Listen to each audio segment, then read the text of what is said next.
Alors je vais rappeler que la plupart des homosexuels ne vivent pas en couple, que ce qui fait la durabilité d'un couple, c'est la procréation naturelle, c'est-à-dire un homme et une femme qui sont finalement liés par les enfants après que la passion s'estompe, et qu'en réalité, il y a très peu de couples homosexuels durables. Il suffit de regarder les statistiques d'à quelle vitesse les couples homos se séparent.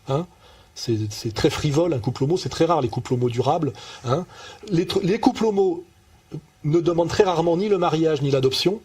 Ce qui fait qu'en réalité, il y a un tout petit lobby qui pousse à la légalisation de l'adoption par des couples homosexuels, qui à mon avis n'est pas blanc-bleu, parce que c'est finalement le droit pour des homosexuels d'acheter des enfants de pauvres. On remarque aujourd'hui, c'est pour répondre à un argument d'imbécile, mais qui part d'une bonne foi, c'est il vaut mieux un enfant adopté par un couple homosexuel qu'un enfant abandonné.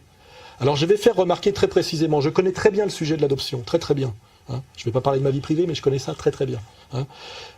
Il n'y a pas d'enfants à adopter aujourd'hui pour les couples hétérosexuels mariés en âge d'adopter. La liste d'attente en France est de 7 années. 7 années, il n'y a pas d'enfants. Et je vais vous expliquer aussi pourquoi. Parce que les adoptions internationales ont été pratiquement bloquées partout. Pourquoi? Parce qu'avant, l'adoption d'enfants était quelque chose d'humaniste et de gratuit. C'est en train de devenir, avec la généralisation libérale du tout marchandise, un marché et un marché international. C'est-à-dire qu'on bloque les adoptions anciennes pour des raisons de sécurisation des enfants, pour en fait transformer ça en commerce. C'est ce qui est en train de se faire partout. Ce qui fait qu'il est pratiquement impossible d'adopter des enfants aujourd'hui. J'ai essayé moi-même à Madagascar, avec ma femme, on s'est fait escroquer de plusieurs milliers d'euros par des avocats véreux, et les gens qui ont adopté des enfants à Madagascar n'ont jamais eu les enfants. C'est horrible, alors que des enfants, effectivement, meurent dans des orphelinats, etc. etc. C'est-à-dire que l'adoption internationale est bloquée. Pour être en train d'être transformé en commerce, première chose. Deuxièmement, les critères de validation de l'adoption en France sont ultra rigoureux. Il faut avoir un certain âge limite, on vient chez vous, vous passez 10 fois devant un psychologue, c'est un énorme dossier. Normalement, je le dis, des gens comme Johnny Hallyday ne devraient jamais avoir la validation parce qu'ils sont trop vieux, parce que ceci, parce que cela. Ce qui veut dire qu'ils ont des passe-droits. C'est-à-dire qu'ils achètent. On est déjà dans des riches qui achètent des enfants de pauvres. C'est pas de l'adoption française, je dirais d'enfants français adoptés par des enfants français sans système d'argent. Ça existe encore, ça, mais c'est 7 ans d'attente. Et pourquoi? Parce que à cause de la fin du sous-X. Aujourd'hui, accoucher sous X en France, c'est avoir la possibilité de mettre au monde un enfant sans laisser aucune trace de son identité. La proposition de la députée Brigitte Barège y mettrait un terme. Elle suggère un dépôt obligatoire de l'identité de la mère. Le secret ne serait maintenu que jusqu'aux 18 ans de l'enfant. Parce qu'aujourd'hui, on est en train d'empêcher les femmes d'accoucher sous X, c'est-à-dire de pouvoir donner leurs enfants à l'adoption. On les pousse à avorter via le planning familial et toutes ces saloperies qui viennent des États-Unis avec une domination communautaire qui est facile à démontrer. Et on pousse les femmes à avorter et on essaye de revenir sur le sous-X. C'est-à-dire de plus en plus, on dit que les enfants des sous-X ont le droit de connaître leurs parents, biologiques. Ce né sous X, synonyme d'anonymat total, est une particularité française unique en Europe et dans le monde.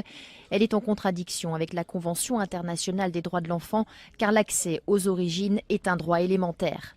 Pour la députée, demander l'identité de la mère au moment de l'accouchement permettra de réparer des injustices en donnant à des enfants la possibilité de retrouver leur mère ou inversement. Ce qui est une insulte envers leurs parents putatifs est quelque chose de très dangereux et surtout quelque chose de l'ordre de la loi rétroactive, ce qui est le signe d'un écroulement en général d'un état de droit. Donc ce climat global fait qu'il n'y a pas d'enfants à adopter. Donc ne mentons pas, il n'y a déjà pas d'enfants pour les couples mariés hétérosexuels de moins de 40 ans.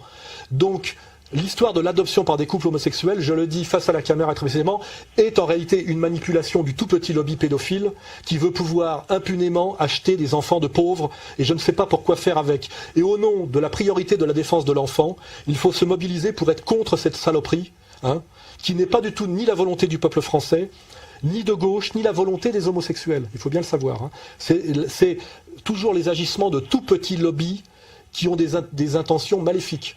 Que ce soit le sionisme ou la pédophilie, on retrouve toujours sur les mêmes manipulations et les mêmes illégitimités statistiques et les mêmes saloperies idéologiques. Voilà.